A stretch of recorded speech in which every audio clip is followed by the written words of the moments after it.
पण यापूर्वी पाहिले की नॅचरली किडनीमधून युरिक ॲसिड हे फिल्टर करून शरीराबाहेर टाकले जाते। यासाठी ज्यांची युरिक ॲसिड लेवल जास्त आहे त्यांनी आपली बॉडी वेल हायड्रेटेड ठेवणं खूप गरजेचे आहे। तर यासाठी आता नेमकं काय करायला पाहिजे, तर त्यासाठी तुम्ही दिवसभरातून कमीत कमी 8 ते 10 ग्लास पाणी पिणं खूप महत्त्वाचं आहे।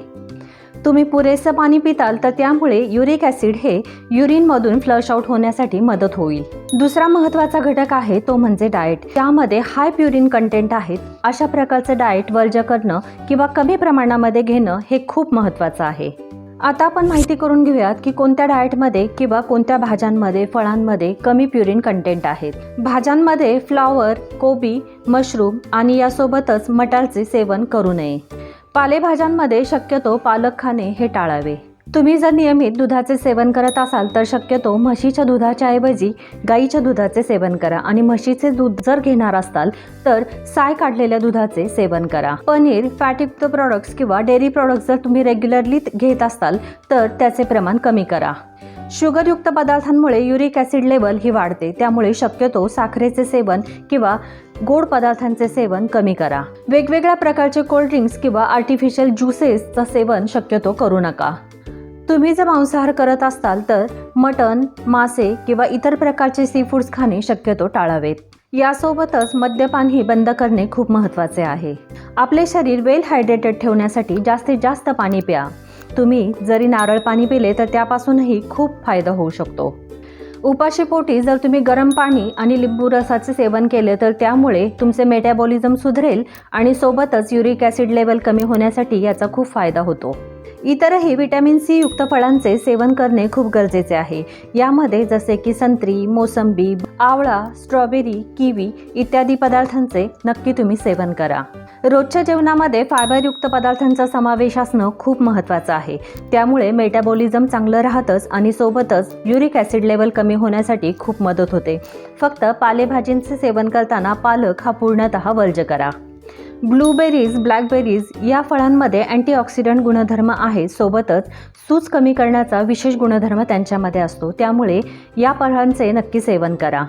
सीझनल फळांचे सेवन करणे हेही युरिक ॲसिडची लेवल कमी करण्यासाठी खूप मदत करतात। यासोबतच केळी आणि सफरचंदाचे तुम्ही नित्य सेवन करा। वाटाणा, हरभरा, राजमा या पदार्थांचे सेवन करणे टाळा, परंतु तुम्ही हिरव्या मुगाचा तुमच्या आहारामध्ये नक्की समावेश ठेवू शकता। ड्रायफ्रूट्समध्ये बदाम आणि अक्रोड यांचे तुम्ही नियमित सेवन कराल तर युरिक ॲसिड लेवल कमी होण्यासाठी निश्चितच फायदा होतो। रोजच्या दिनचर्येमध्ये तुम्ही दुधी भोपळा, बीट, गाजर यांच्या ज्यूसचं नक्की सेवन करा। त्यामुळे युरिक ॲसिड लेवल कमी होण्यास निश्चितच फायदा होतो। नियमित उपवास करणाऱ्यांच्यामध्ये युरिक ॲसिडची लेवल थोडी जास्त आढळून येते, त्यामुळे pH ही वाढतो, त्यामुळे शक्यतो उपवास करणे टाळावे। अतिरिक्त प्रमाणामध्ये जर तुम्ही चहाचे सेवन करत असाल तर ते पूर्णतः बंद करा। त्याऐवजी काही प्रमाणामध्ये तुम्ही कॉफी घेतली तरी चालेल। आणि सर्वात महत्त्वाचे म्हणजे जर तुमच्यामध्ये ओबेसिटी असेल, लठ्ठपणा असेल तर अशा रुग्णांच्यामध्येही युरिक ॲसिडचे प्रमाण जास्त असते। यासाठी तुमचे वजन नियंत्रित ठेवा। तुमचे वजन जरी वाढलेले असेल तर त्यामुळे तुमची युरिक ॲसिडची लेवल ही वाढते आणि शरीरातून युरिक ॲसिडचे एक्सक्रीशनही फार कमी प्रमाणामध्ये होते। आपल्या चॅनेलवर स्थूलतेची कारणे, स्थूलता निवारण करण्यासाठीचे उपाय, स्थूलता दूर करण्यासाठी आवश्यक असलेला डाएट प्लॅन याबद्दल सविस्तर माहिती आहे। तुम्ही नक्की या सगळ्या व्हिडिओजचा रेफरन्स घ्या।